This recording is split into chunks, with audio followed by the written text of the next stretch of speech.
Hi ladies and gentlemen, this is Tony Holowitz, and now I want to talk to you about inserting artwork or pictures into a PowerPoint slide or presentation. What I'm going to do is I'm looking at the outline right now, and I'm going to just make this a little bit bigger. I want the slide a little bit bigger just so we can see what it looks like. And I'm going to go down and pick slide 3. No particular reason. As you can see, I'm not at all focused on working with the content. In other words, I don't really care what it says at this point, but I do want to show you how to insert a picture. I'm going to go up, just like in Microsoft Word, and I'm going to click away from that text box. I'm going to go up and click on Insert. I'm going to go down to where it says Picture, and over to the right, I can choose Clip Art or From File. Now, what I had done previous to working with this presentation is I have found on the internet a picture of a peanut butter and jelly sandwich. I have placed it on my desktop. It's a file. So I'm going to choose File. I'm going to navigate to my desktop, and now I'm going to go down, and there's my peanut butter and jelly. I'm going to click on Insert. Okay, look what happens. Where in the world is the slide? The picture was so big it took up the entire slide. So this makes a good point. Sometimes before you start working with artwork, you might want to go in and take a look at it and realize or recognize what it is. Now, I don't know about you, but I'm getting sort of hungry sitting here looking at that, but I apologize for that. Having said that, you want to know what your images are in your artwork well before you ever need to use them. And again, it comes back to that outline that you do on paper. You're going to be doing your outline. You're going to be thinking, okay, what kind of graphic do I want on this slide? What kind of image? What kind of chart? What might it be that I want on this slide? And you want to prepare ahead of time because you're going to need to have that image to work with. So first of all, because this is so big, it's a little awkward, so I'm going to go up much like Microsoft Word, and this is a zoom feature, and I'm going to zoom way out to 25%, and you'll see now I can see the picture is overlying or on top of the slide. So what I have the ability to do is I can go to the corner and I can drag this picture and make it smaller. So now it's much smaller, but still it's pretty big, and I got to figure out, okay, where do I want to put it on this slide so it fits? So I'm going to release and let go. Let's go back up to, let's say 100%. And now you can see this picture is still taking up too much space. So I got to make it even smaller. Now, yes, I could crop this picture. I'm just not going to take the time to do those certain things here. So now I have my picture. So I want to see what this looks like when I see it in a slideshow. So let me come down to the bottom left, click on Slideshow from Current Slide. And that's what it's going to look like. Now obviously, because I have a picture here, it is not going to allow me to put a lot of text in here because it's going to be over, or I should say under the picture.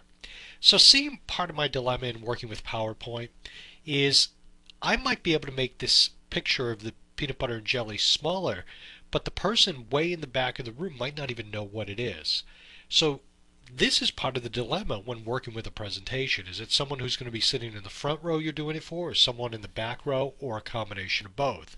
And if that's the case, you want to make sure that your content on the slide is easily seen. So when we work with this content, I might even go so far as saying, you know what, unless you have the right kind of picture, it's not even worth putting it in there.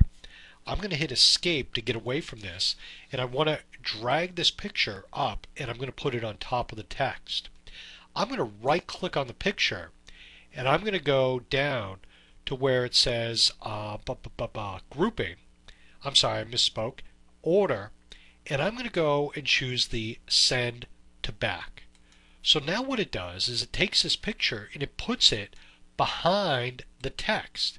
So this might be an alternative or a way that I can work with the text and have it on top of the picture. But now obviously my text doesn't show up because it's white. So now what I can do is take my text, let's make it a different color just to illustrate a point. Let's make it a dark color. Let's click away from it, and now I can sort of see it. So when you're working with pictures, you can take those pictures, you can manipulate them size-wise, you can move them around the screen, and also you can send them behind stuff so that things are on top of them. But obviously this doesn't show up real well because Let's see, we might have to sort of station that in such a way where you'll be able to read it. But then we run out of space here. See how this starts to get complicated?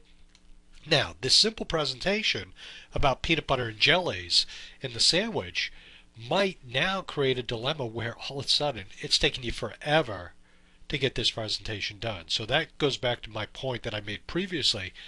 Be careful in the manipulation of all of this stuff because it can start taking a lot of time.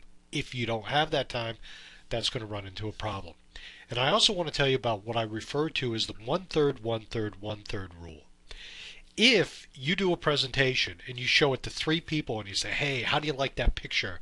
How do you like my text? How do you like the way it comes in, the size, all of this?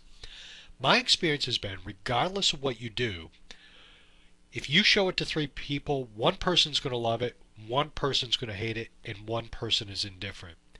So the dilemma you face when doing a presentation or anything on the computer, anything where it really is something you can judge or be judgmental about, then you're going to find you're never going to please anyone, all the people.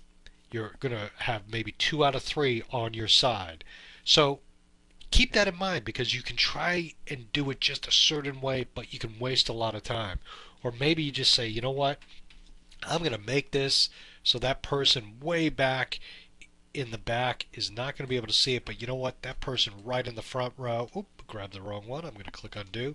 That person in the front row is going to be able to see it just fine. I'm going to put it right there, and I'm going to have room for more text. So a lot of these little decisions you have to make when working with PowerPoint. Again, obviously that's much smaller, so it's not going to show up as well. And then at that point you might say, you know what, it's not even worth having a picture in there.